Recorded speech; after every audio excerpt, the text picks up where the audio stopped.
મુન્નાભાઈને પણ ટપાલે તેવો સીન સુરત સિવિલમાં સર્જાયો। ડોક્ટરના વેશમાં નશેડીના સીન સપાટા।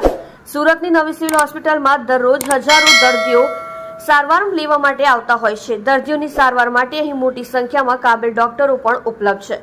જો કે આજે સવારે અહીં કિડની બિલ્ડિંગના ચોથા માળેથી એક બોગસ ડોક્ટર ઝડપાતા હોબાળો મચી ગયો હતો। નવી સિવિલ હોસ્પિટલના સૂત્રો પાસેથી મળતી માહિતી મુજબ આજે સવારે એક શખ્સ કિડની બિલ્ડિંગના ચોથા માળે ગળામાં સ્ટેથોસ્કોપ નાખીને ફરી રહ્યો હતો। સામાન્ય દર્દીઓ તો તેને ડોક્ટર જ સમજી રહ્યા હતા। જો કે પહેલીવાર હોસ્પિટલમાં દેખાયેલા વ્યક્તિ પર શંકા જતા સિક્યુરિટી સ્ટાફે તેને પકડી લીધો હતો। તે ડોક્ટર છે કે કેમ તે અંગે તેની પૂછપરછ કરવામાં આવી હતી। તે ક્યાંનો ડોક્ટર છે, શું કામ અર્થે અહીં આવ્યો છે સહિતના પ્રશ્નો અને ડિગ્રી સર્ટિફિકેટ વગેરે અંગે પૂછપરછ કરી તપાસ કરવામાં આવી હતી, પરંતુ તેની પાસે પોતે ડોક્ટર હોવાના કોઈ જ પુરાવા કે સર્ટિફિકેટ નહીં હોવાનું જાણવા મળ્યું હતું।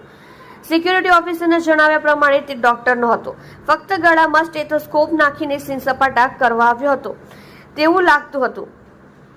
બોગસ તબીબને પકડીને ખટોદરા પોલીસને સોંપી દેવામાં આવ્યો હતો। વધુમાં આરએમઓ ડોક્ટર કેતન નાયકે જણાવ્યું હતું કે ડોક્ટરની જેમ ગળામાં સ્ટેથોસ્કોપ સાથે પકડાયેલા શખ્સને સુપ્રિન્ટેન્ડેન્ટ ઓફિસમાં લઈ જઈ પૂછપરછ અને તપાસ કરવામાં આવતા તે ડોક્ટર નહીં પણ બોગસ નીકળ્યો હતો, તેમજ નશામાં પણ હતો। પોતાનું નામ શિવાજી રાવ અને સગ્રામપુરા વિસ્તારનો રહેવાસી હોવાનું જણાવ્યું હતું। આ અંગે ખટોદરા પોલીસ મથકના પીઆઈને જાણ કરી તેને પોલીસના હવાલે કરી દેવામાં આવ્યો હતો। તમે જોઈ રહ્યા છો live India Today news channel. Reporter મનોજભાઈ સાથે કેમેરામેન રમેશભાઈ જયસ્વાલની સાથે।